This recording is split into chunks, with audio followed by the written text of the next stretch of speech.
alimlərə, elm tələbələrinə, dəvətçilərə dəyər vermək lazımdır. Bir insan Quran öyrədirsə, adi şeydir belə baxanda da, yəni bu Quran öyrətmək. Əzəmətli bir iş. Lakin ən asan da, yəni dəvət meydanında ən asan kiməsə bir Quran öyrətməkdir. Düzdür? Orada müəyyən hərflərdir, bəzi təcvid qaydalarıdır. Böyük bir şeydir, onu sən də hamı öyrədə bilərsən.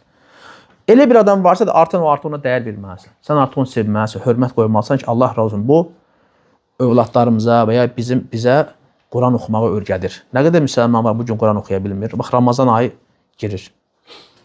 Görəcəksən ki, nə qədər insanlar var ki, Ramazanı Quransız keçirəcək. Quran oxumayacaq. Çünki oxuya bilmir. Təsəvvür elə. Bir Ramazandan digər Ramazana həmişə deyirik, bir il vaxtı var, hələ də öyrənmir. İllərdir belə yaşayır.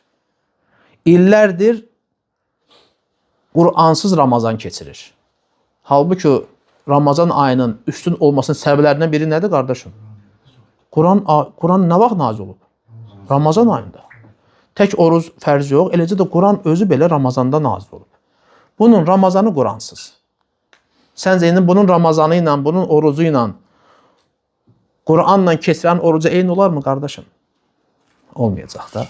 Ən əfsəl oruç tutanlar kimlərdir? O oruç tutanlar ki, orucunda Allahı çox zikr edir, düzdürmü? Çoxlu Quran oxuyur. Bu adam bu Ramazan Quran oxumayacaq. Hamı Quran oxuyanda bu başqa işlə məşğul olacaq. İndi nə-nəsə vaxtını keçirməli. Bu həmişə elə durub bütün günü zikr eləməyəcək ki. Düzdürmü? Bütün günü məsciddə oturası deyil, işi gücü var. Amma Quran oxuyan ən azından işdə olsa da orada vaxt tapıb Quran oxuyacaq. Düzdür?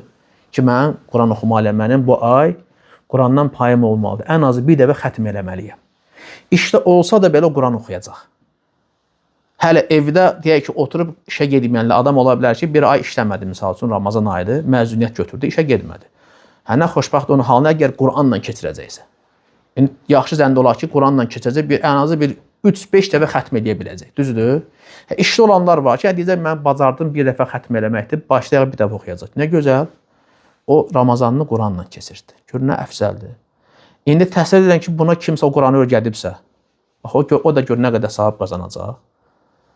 Ona gedirəm, qardaşlar, sizə nəsə kimsə öyrədirsə, vallahi faydası dəyirsə, bir elm öyrədirsə, ən azı bir Quran oxuma öyrədirsə, təşəkkür eləmək lazımdır. Onun üçün dua eləmək lazımdır.